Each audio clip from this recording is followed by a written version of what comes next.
Pioneering Black Man, Where Art Thou? This video is also for uh, pioneering women.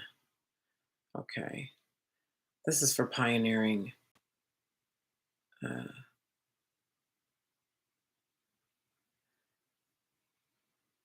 this is for a specific consciousness, is who it's really for. So I was live earlier today. I I've been high since I left here earlier today. I did my yoga. I was late to that. Jacuzzi, sauna, went out to dinner with my mom, and I'm still up. And I'm in a stream, and so here I decided to come clean myself up. I put on makeup. It's nighttime. It's about 9 o'clock at night here in California. I think this is the first time ever that I've live streamed this late at night, and so I figure I put myself together so it might be more pleasurable to look at for people who may watch. I'm also streaming on Facebook, so I'll be looking this way. Hi, Facebook. Before I get into this topic, this feels important to share.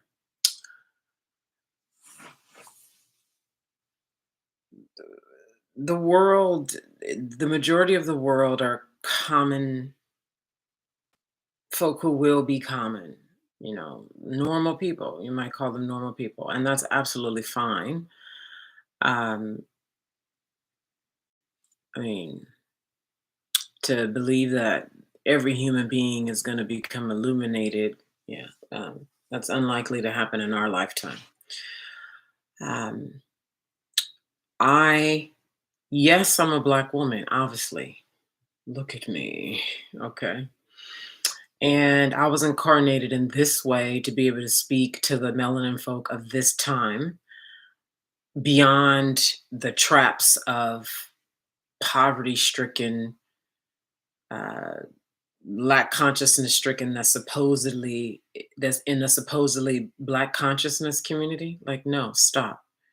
When you're in real awareness of self, love and power, the earth is yours and you act like it. You are it. Like, you create, period.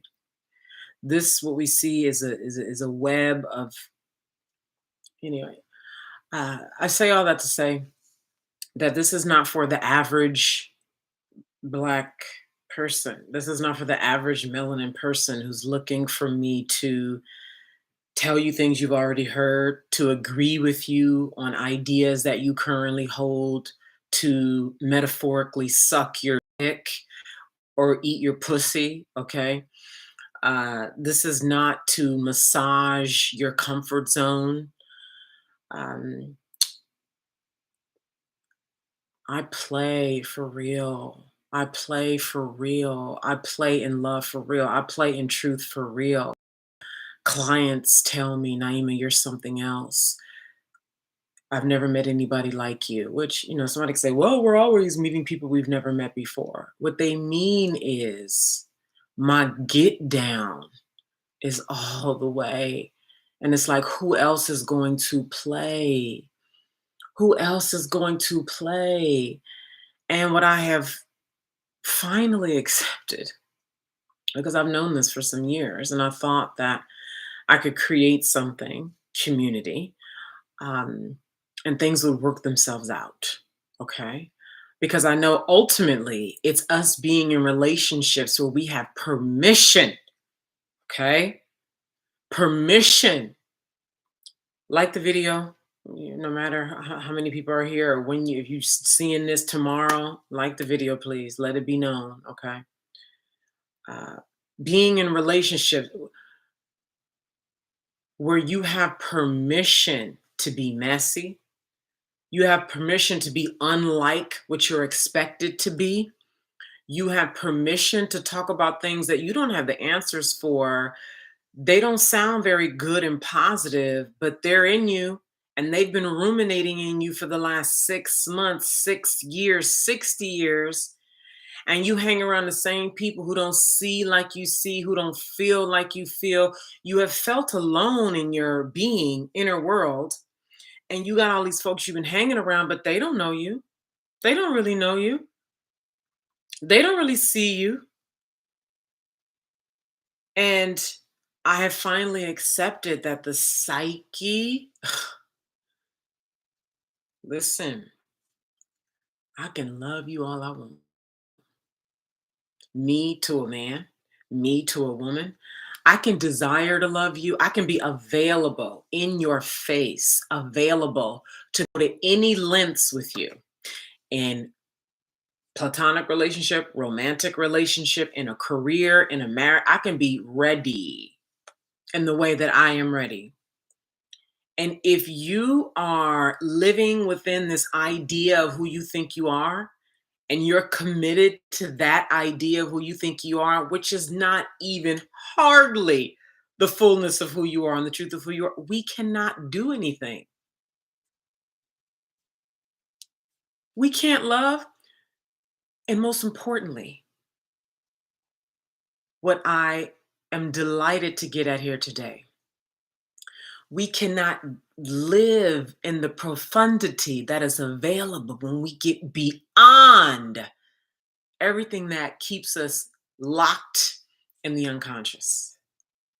The spontaneity that happens when two people who are free to be with each other, where we're not worried about judgment, we're not projecting on the other people. We have a feeling and we can say it. We have a sense and we can say it. Something happens, we have a disagreement, something weird happens, we can say it, we can be it. And the spontaneity in that, the lightness in that, the truth and love in that, and what we can create in that energy. What can we create when you and I are out for dinner, or maybe who knows, right? Because this could be any relationship, right? Let's say we're out for dinner, or maybe you come to my house for dinner and I got something heavy on my heart and it don't make no sense. Or I got something in me that feels jealous, or something in me that feels vulgar, something in me that feels wrong, dark, just like not cool. And I can come to you and talk loose. Like I don't gotta like guard. I don't gotta be like, you know, I could elaborate. I'll stop there.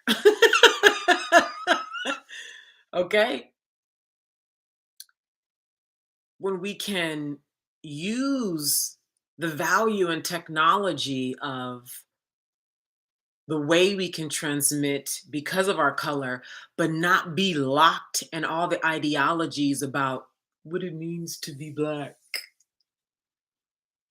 Yes, there's value in technology and the way we can transmit with all the natural elements, the sun, the moon, the air, the sky, the unseen. Yes, there are ways that being pigmented like this allows me to transmit that others who are not pigmented like this cannot transmit. Yes, that's infinitely valuable.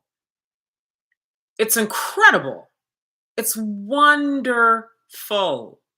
And all of the ideas that has been placed, all the heavy ideas, the way many of us are still locked into what it means to be Black, that prevents us from living in the spontaneity of life, that risks us, that never that prevents us from connecting.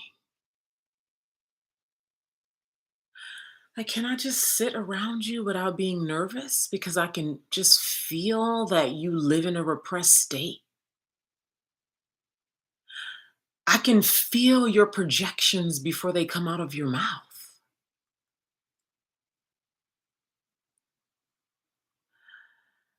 I can feel the way you lie without you even talking.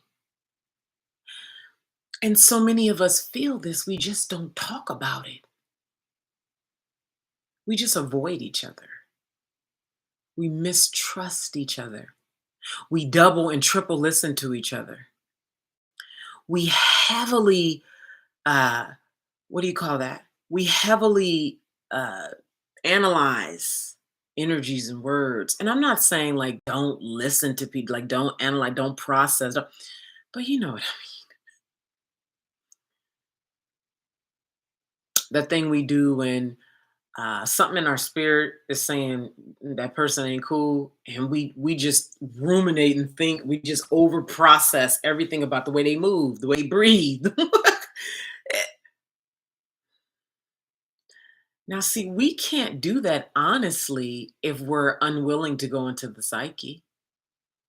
If we were to just like try to do that on some fake niceness, some fake connection, some fake trying to be a community and my brother, my sister, and fake love and fake all this, the family. I'm calling here to people from my family. What family?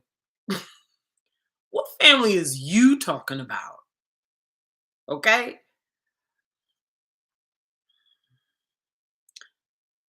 Do you want to be seen?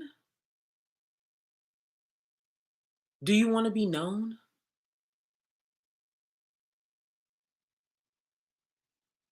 That's a question to ask before you even decide about being in the presence of someone else who's doing the work of psyche,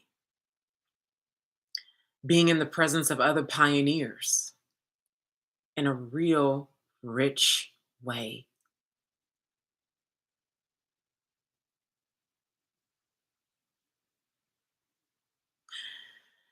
I can pick up something off of you energetically because we are high frequency beings who are just using our shit entirely destructively. Not entirely. Sorry. That was a stretch.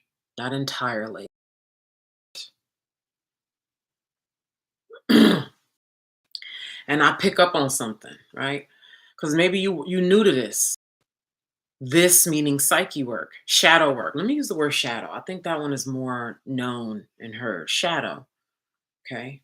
The unconscious. And please know that, the numbers are debated, but anywhere between 85 and 95% of you, the wholeness of who you actually are, 85 to 95% of it is unconscious, meaning you don't even know that it's in you. And the other 5 to 15% you're aware of. Like, the part of you that's selfish. You know the part of you that can be mean. You know the part of you that can be impatient. You know the part of you that can be messy. You know the part of you, right? But there's so much more. And shadow is not always dark, ugly stuff. That's another misconception. Another part of your shadow can be, right? Depending on what's true for you, is the part of you that is deeply, deeply loving that you push down. And you've made that wrong because somebody somewhere made you feel like a simp if you loved a woman. So the part of you that is loving, the part of you that is generous and was always like that until somebody says something somewhere, some girl, your dad, somebody said, nigga, you better stop chasing these women or you better stop. To them, it was chasing. To you, it was, I like her. She likes me. I like spending time with her. I like showing my interest. And perhaps some man in your life, it could be an uncle, I don't know, depending on who you are. If you a nigga, you probably had a lot of pimps around you. Well, it's possible. I know niggas just had pimps around them. And they 40, 45, 50 years old today, still living out pimp consciousness on women. And they don't even realize. They think they good dudes. They call themselves good dudes.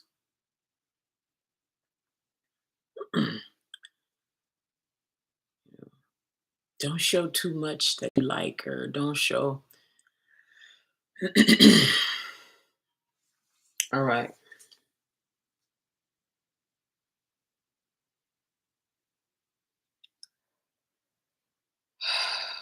There's so much. There's so much. Ah, give me a minute, please.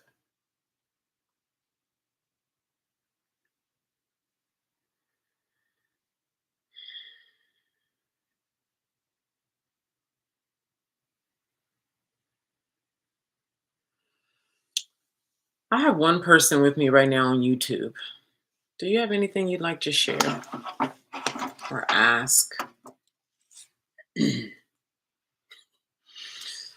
So it's 12:15 a.m. East Coast. It's morning time in Europe. It's 9:15 here in California.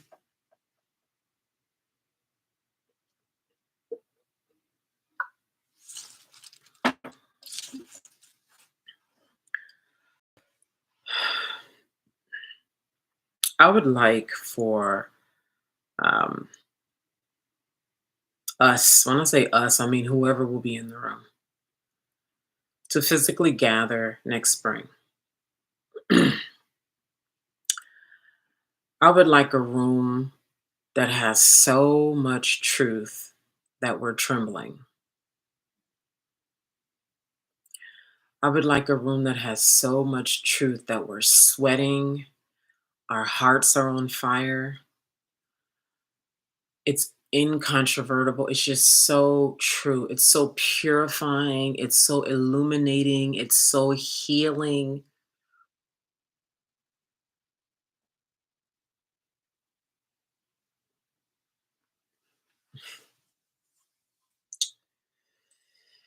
Thank you.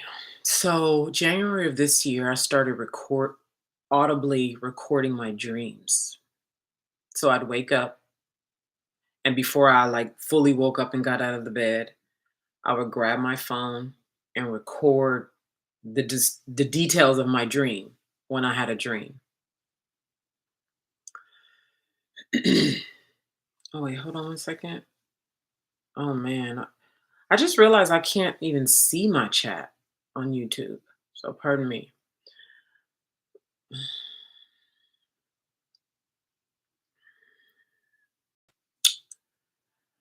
And since I've retired from business coaching, I've been completely doing inner work. Like I've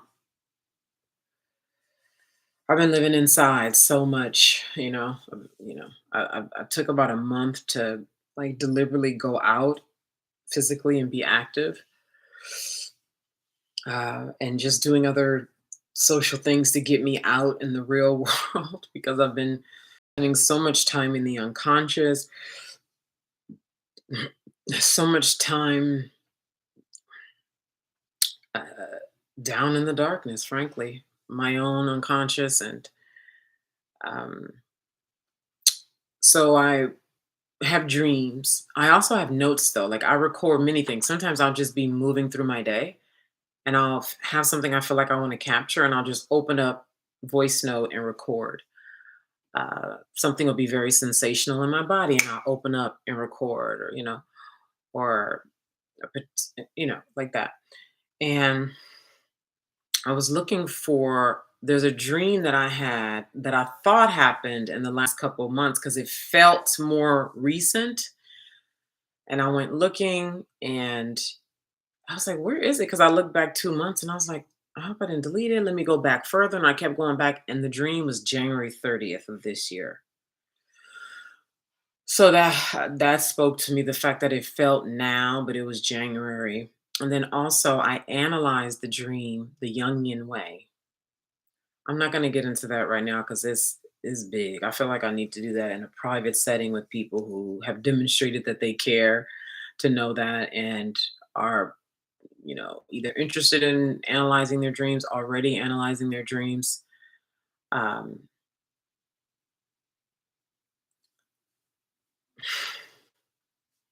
anyway, okay.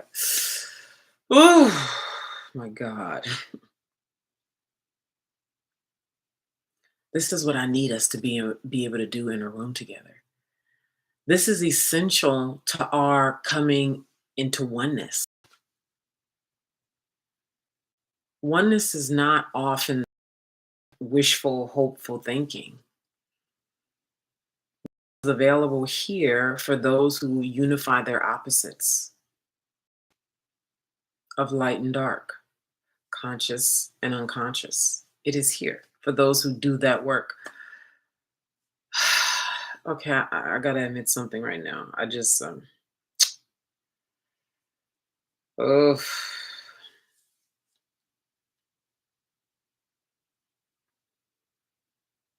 my God. So R.C. Blake's pastor, I talked about him earlier today, known for queenology, queen consciousness, married, been married over 20 years, I think, 59 years old, father. Uh, he was interviewed. And then Tony Gaskins, who you may or may not know, another what I think most women would call a honorable, respectable black man, husband, father, two kids, married 15 years. Okay. um, I'm sure there are others, but those are the two black men I'm gonna. Um, these are the two black men I heard say what I'm getting ready to say, and gives me some pause as I'm speaking here. When I said I gotta admit this, is that it's incredibly disheartening that R.C. Blake said, and I mean, we could easily see that even without them saying it. Uh, he was interviewed by Anthony O'Neill maybe like a week and a half or so ago, and Anthony said, "Why don't you do more content for men?" He didn't listen.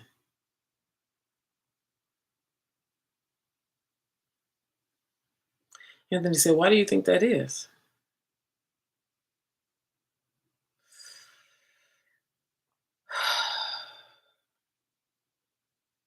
He said, "Because a lot of times men have this dominant consciousness. They think they know. Let me say that. Let me say it with a tone in my voice. Let me say it with some where your man at? Look at that. Angry. No, R.C. Blake said it. Now can you accept it? Tony Gaskin said the same thing. He has the statistics on the number of men who watch his channel. Not many. I think maybe 5 to 10%. Now, R.C. Blake's and Tony don't talk, they speak from a biblical lens, okay? Christian men, okay? I'm speaking through a human nature lens because what has evidenced itself time and time again is, like Marie Louise von France said, disciple of Young. We've had preachers for years. We've had the church for centuries. We have lots of benevolent messaging and still the world is at war. Polarities are at war. We are repressed. We don't know who we are.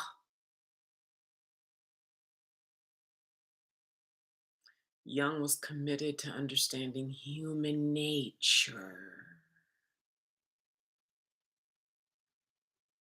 Human nature. And how to work with yourself when you seem to be possessed against your will. How to engage in the psyche without getting all up into the ooh, goblin-y fear that's in so many black people in Christianity. Look at the devil doing his work. Ooh, Satan, the Satan is coming for you, the boogeyman. That's the devil.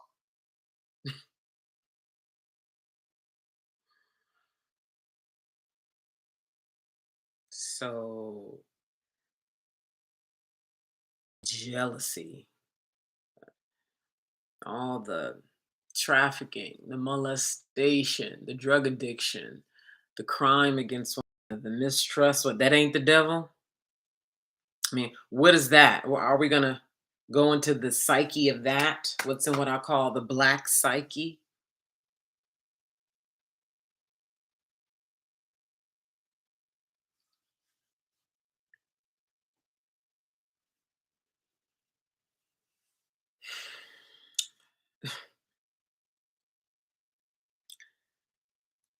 I'm very much in a place of we go up.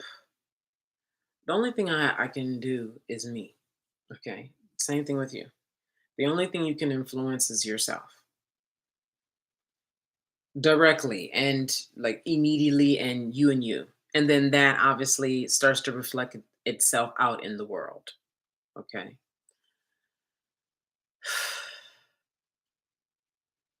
When I say out in the world, I mean in your immediate circle. Many people around me, meaning people I'm in communication with, perceive me wonderfully. They think I'm exceptional. Men think I'm too good to be true. My experience of men oftentimes is that they need a performance from me to feel comfortable around me. When I'm true, meaning I just be, I don't even have to say much. They fall, like they collapse, they are leaning in, and when I say leaning in, I mean they want to come closer but they don't know how and what. And then there's a leadership that's required for me to take. uh, I think if you ask, it depends on who you ask, but I hope you get what I mean. And still these people are not doing psyche work. Right, you have friends and family who may call you the black sheep, they may call you magical, wonderful, or maybe they might shit be calling you the devil because who you think you is, believing in magic or to think you magical or to be a pioneer, what? Right? And think you full of yourself. That's one. But they're not doing the psyche work. So while you may be impacting, like I do, positively impact, you know, my mom, like you ask my mom, she'll tell you my daughter is exceptional. I had a black man tell me earlier this year, you're exceptional. All the time. Men tell me, oh, you're different. And if we talk enough, you're exceptional. There's not, I don't know another woman like you, or I don't know many women like you. How do you coexist with a woman like that? How do you unify with a woman like that? This is where we are, people. Everybody keep looking at shallow role based lens to analyze what's going on today. We looking through these very tight, uh, cutting off of consciousness roles that do not reflect what's really going on inside of a woman. I'm a woman sitting here in front of you telling you what's going on inside of me. Are you listening?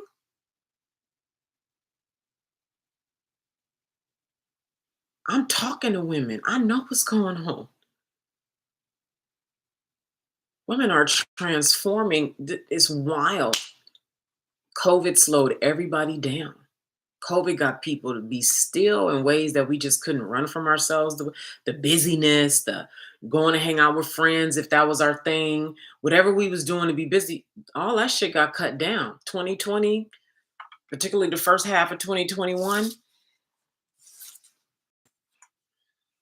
women started healing. And we still are. I mean, it's not over. I'm just saying it became more widespread and more intense.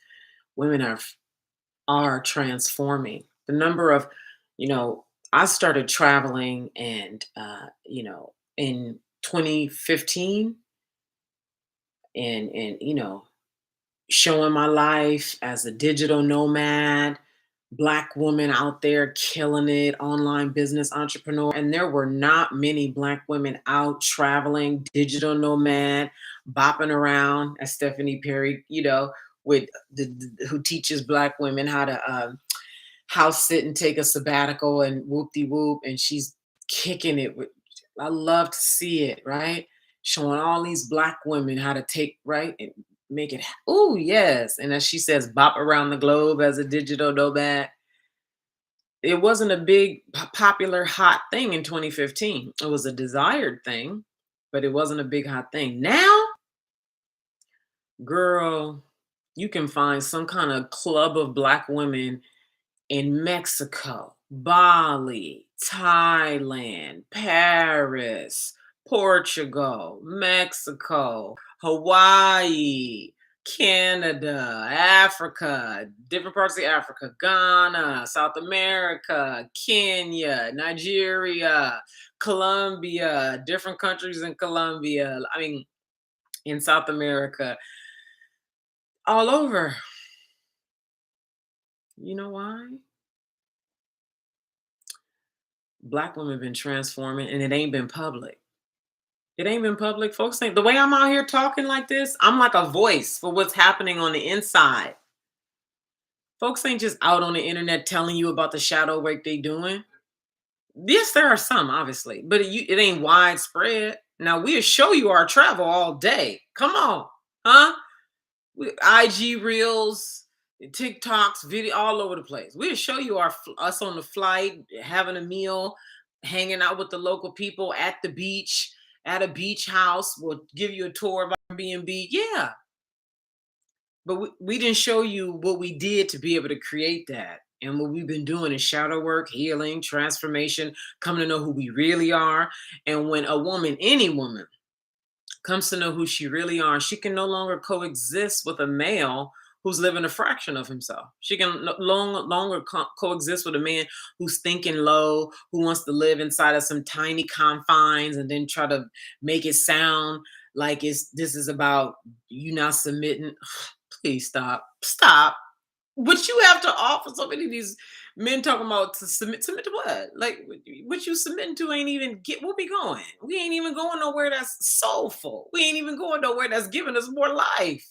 We ain't even going nowhere that's multiplying our existence, quadrupling, quantuming, radical joy, transformation, seeing the globe, coming deeper down into ourselves to know who we really are. In order for me to coexist with you, I gotta cut myself off from so many parts of myself. I'm half dead to be with you. If you that man, okay, if you watching this far, you're not that man, most likely. You cleaning up. Come to know who you are. You telling the truth. Truth ain't cute. The truth is not cute. I hope I look good to y'all. I look good to me. I know sometimes it's easy to watch a video when the person you're looking at is well put together. It could be more of a joy. I know it is for me sometimes, but I don't care how you look. If what you talking about is what I'm, something for me to listen to. So next spring,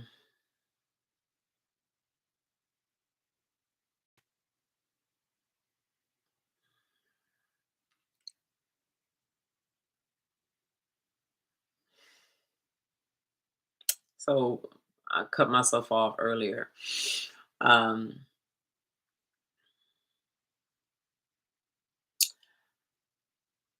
it has yet to be revealed to me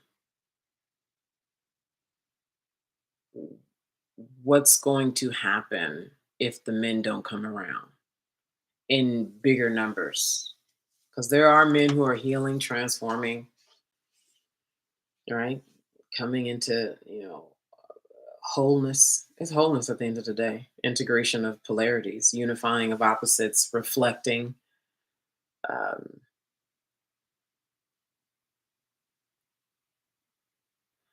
but like I said earlier, repeatedly, Jung's words, and I'm paraphrasing it right now, that our greatest danger is man himself, that his psyche is to be studied. We are the origin of the evil that's to come.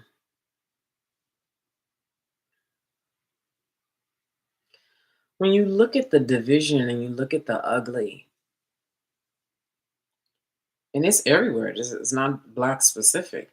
It's it might be talked about a little different in each group, but it's the same. And the resounding consensus is that it's not said like this, but I'm interpreting it as this.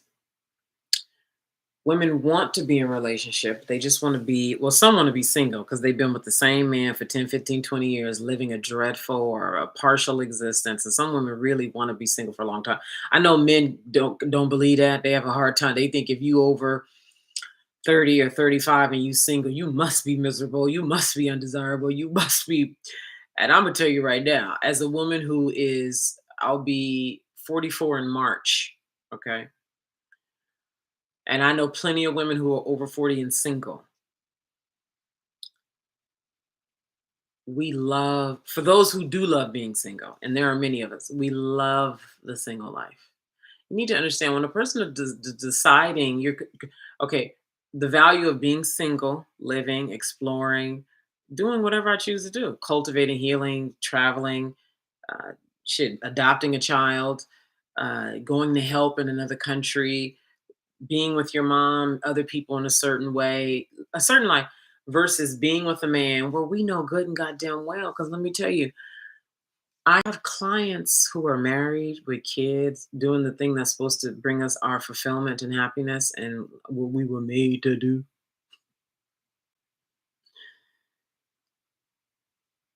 I'm gonna tell you one client who told me, my husband ain't coming if I really grow up and come into my power. He not going to. He told me I ain't going nowhere. So you gonna choose between those are the options. You got women who just recently broke up with their baby daddy or they husband, and the option was single or know that they're not gonna it's not gonna get much better than what it is because of the man and what he because the growth happens with two people. If one spouse is growing and the other one is staying the same, we know that don't work.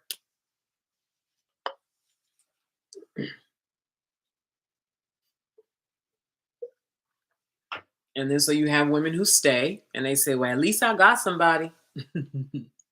So it's a choice. We all making a choice. At least I got somebody. Pioneers ain't saying that. I guarantee you, pioneers ain't saying that. Folks who are truly pioneers and truly uh, just built different, we not saying that. We choose our pain. It's on purpose. Um, so, what are your thoughts about what's going to happen if enough men don't come around? Well, we see I'm curious to hear what other people think. I think this is a matter of going into the unconscious because the answers are there. We see divesting going on, um, and there's predictions about, you know, the world is going to be largely mixed race by 2050. I mean, that's an option. Um, and from what I'm hearing from women who are in those scenarios, it's not their preferred way. They do it, they get married, they have kids, but it's not their preferred way. Could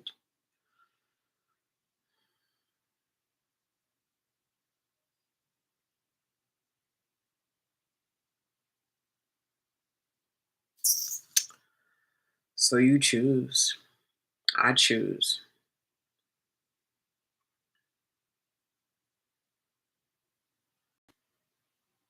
I have an idea of a possible right mate for me. I do.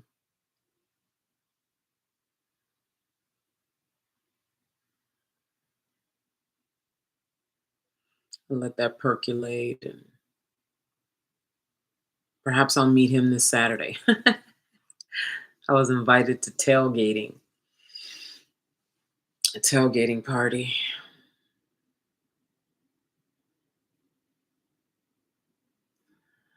One thing I know for sure, for sure, for sure, for sure. For those of us who are pioneers, for those of us who are built different, we require, I speak for myself, I require just, it would,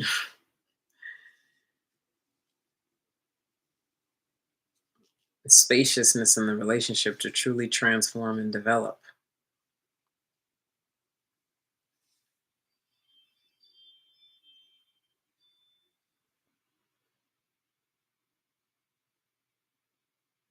I just wonder how much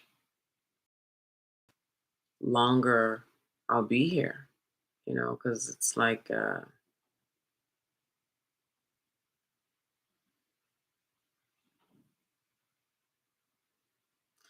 the work I'm here to do definitely requires that right man,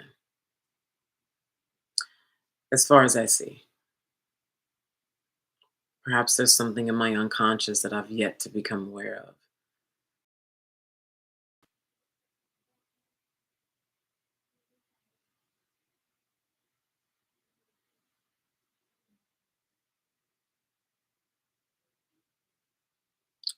So next spring, love in the room. Love in the room that is palpable. What does that take?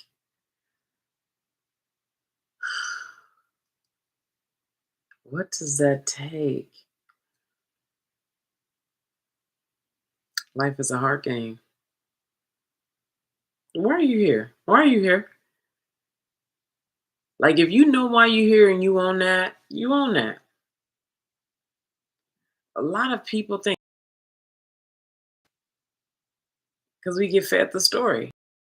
Husband and kids, wife and kids, family, nuclear family. That is the key. That is the divine union. The divine union is what is actually a divine union, not get married and calling it a divine union. Is every marriage a divine union? Well, you set the vows under God. So technically, yeah. If the consciousness that's brought into it by the two people is not that of a divine union. Anyway, I don't listen, whatever. Okay. Where God is involved is unification of the opposites. You are not God if you are not whole. Okay. God is whole, baby. Anyway, so many folks have that and they're not fulfilled because they're not whole. It's not enough. She got kids, beautiful children, a beautiful home, a beautiful husband, all this wonderful, beautiful, and she still is not enough. He got a wonderful wife, kids, home, cars, all the things that are good to him, that are supposed to be it, the juice, the nectar of life, and it's still not enough. Why?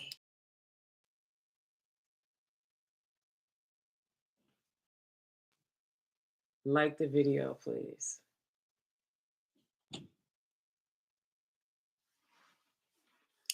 I don't know what it's gonna take for me to get more attention on these videos. Um, Somebody help me out. Maybe it's not meant to be more attention on these videos. Maybe these are meant to be watched 5, 10, 20 years from now. Maybe, you know, um, I respond to spontaneity and I seem to be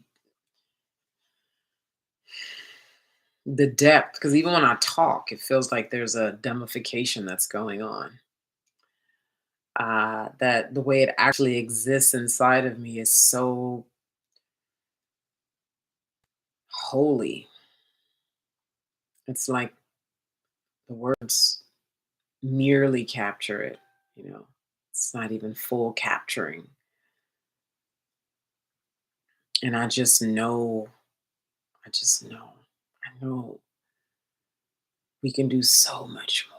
We are so much more. It's just, it is, word is, im there's a word that I've been reading a lot, and I came across a new word the other day, and the word meant basically it's just too profound to put into words. It was I am something. I'm not remembering it right.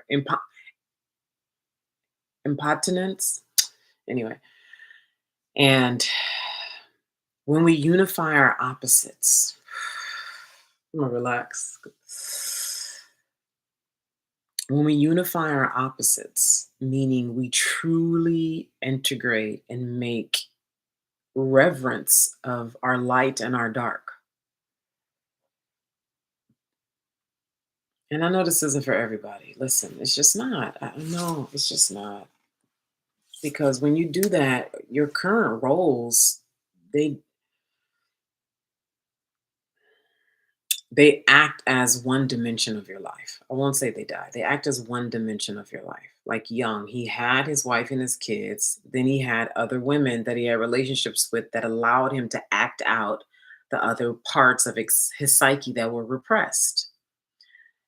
But if you're bound into I'm a husband and a wife, I mean, I'm a husband and a father or wife and mother, and these are my roles right here, and that's it. And anything outside of this makes me a bad person, a selfish person, whatever negative label, then that means all these parts of me that are still in me because they don't go away, then I must keep them repressed, which means I must live a life of projection, complexes, and lack of wholeness. Those are the options. That part is very black and white.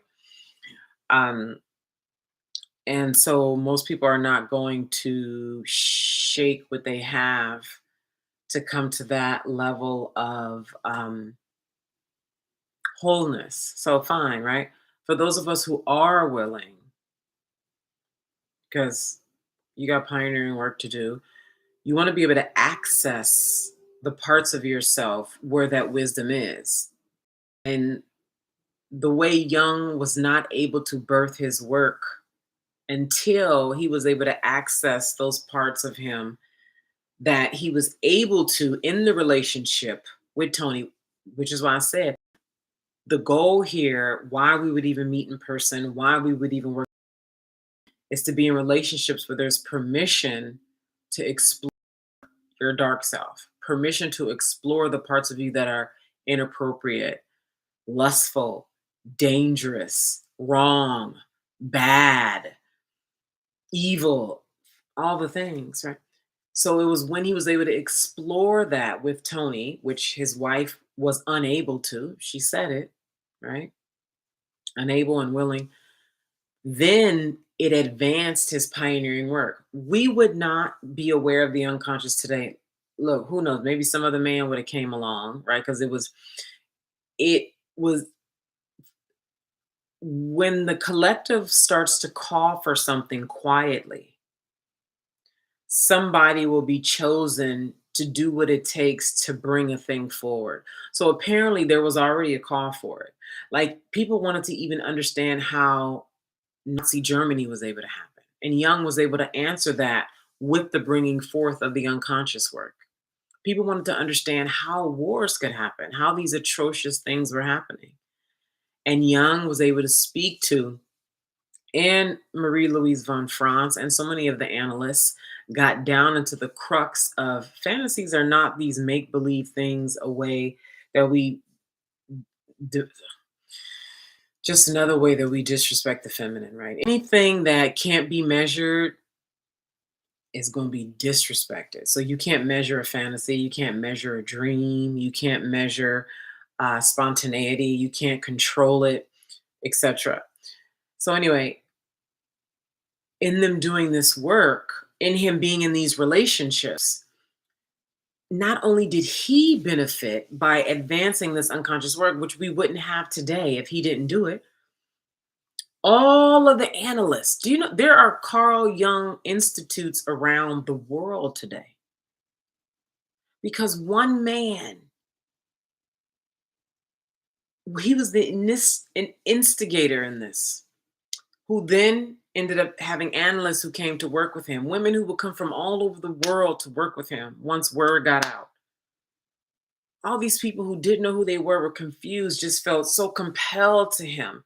So he got a chance to swim in the feminine with all these women.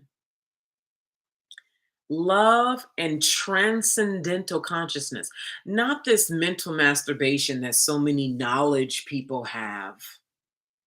They got all this knowledge, oh my God, yelling all over the damn internet about knowledge and Kemet, ancient Kemet. And the word tells us that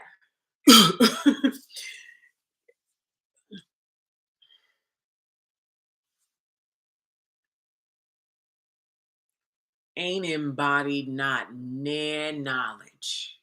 If it's not embodied, it's not true for you. It's just in here. This is masculine, the body is feminine. You ain't going nowhere without your body intact. Where you think you're going? You don't have your nutrients. You ain't getting no sun. You ain't getting no sleep. You ain't getting your minerals. You tight. You ain't stretching. This is masculine. The body is feminine. Yes, the universe is mental.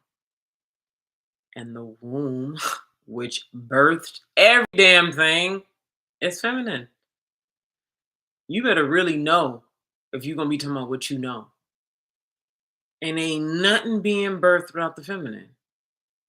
I think anybody who just want to be straight, ain't nothing being birthed without the feminine. Okay, so it's a harmonious ordeal,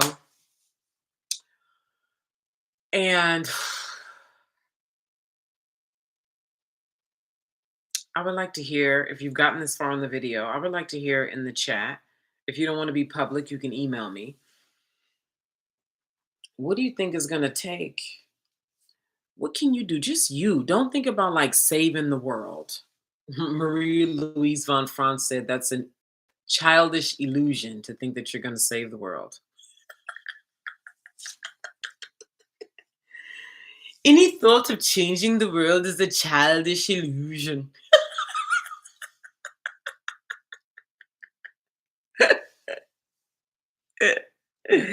Never mind the world. Never mind the world. Let's start here. Me, you. Let's start there. What does it take? What shift of heart is required in you? Because I'm willing to do the videos. I'm down in the unconscious. I'm willing to create the content, the programs. What is it going to take in you? First of all, I already know, right? Um, I'm saying this is for you to answer.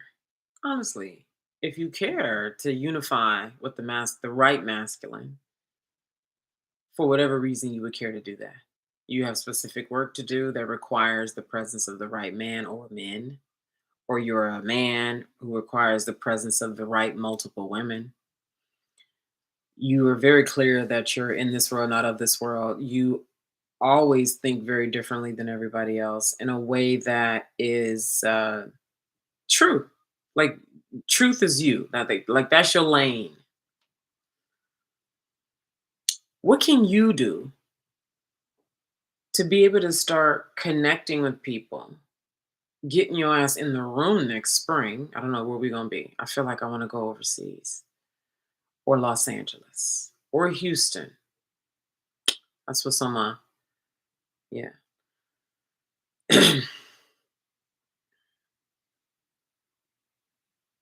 How do you see yourself existing in the room? Can you be in a room like that where it's like truth all over the place?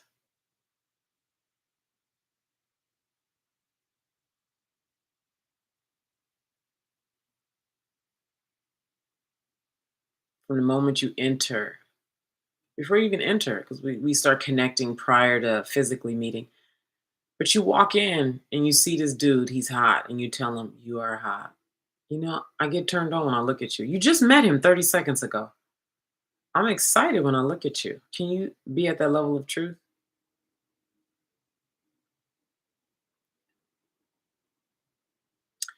Can we be sitting during a recess, if you will, like a recess, a break? Can we be sitting and maybe something that happened in that morning hit a pocket in you, like something that you didn't know was that was in you, and you feel tender, and then somebody comes over to you and strikes up a conversation with you, and you're like, I feel tender. Like what was discussed this morning or in that breakout session we had this morning has me feeling really raw. Or something that I thought I healed with my father came up today and I don't want to be here. Then would you be able to receive somebody being with you in that? Like somebody who genuinely wants to be there for you in that? Would you let somebody kiss you on the cheek? When you can feel it's sincere. That's how I actually am. Like I hold back from touching people. That's not natural. There's so many things that we do out of defense, out of repression of the feminine. You can't even, for me, like, anyway, I won't even go there. What can you be in truth, really? Not theory, not thinking you honest and truth telling, and you only tell the truth when you think, it's cool or you can get away with it or it feels like safe truth. I'm talking about the kind of truth where you shaking, like, oh God, you about to let something out that is only been in you for 15 years. Like, could you see what I mean? Like, are you available for that? Like, that's what's gonna take for us to unify. That's what it's going to take for us to unify. Okay. So, I mean, and listen, listen, listen. I'm talking about folks who are, let me reiterate. I don't need to reiterate that. I think all that has been made clear.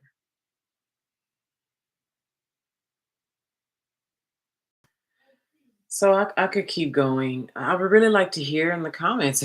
I know maybe this might feel like, wow, So if you'd like to let me know in the comments what you think of this, what it's going to take for you at a heart level, what your perspective is about what I'm saying, I'd love to hear it. If you don't want to put that in the chat, feel welcome to email me. My email will be beneath this video. Okay. And also send me your email. The link will also be beneath this video. It's not there now. As soon as I finish here, I'm going to put it there. There's a link for you to get on my email list so you'll be notified when things come out. Like the video, YouTube is they do what they want to do. So like the video, help it get, seen and heard and all that, and share it, subscribe to the channel. And thank you so much for joining me. It's 10 o'clock at night now. Thank you so much. Good night.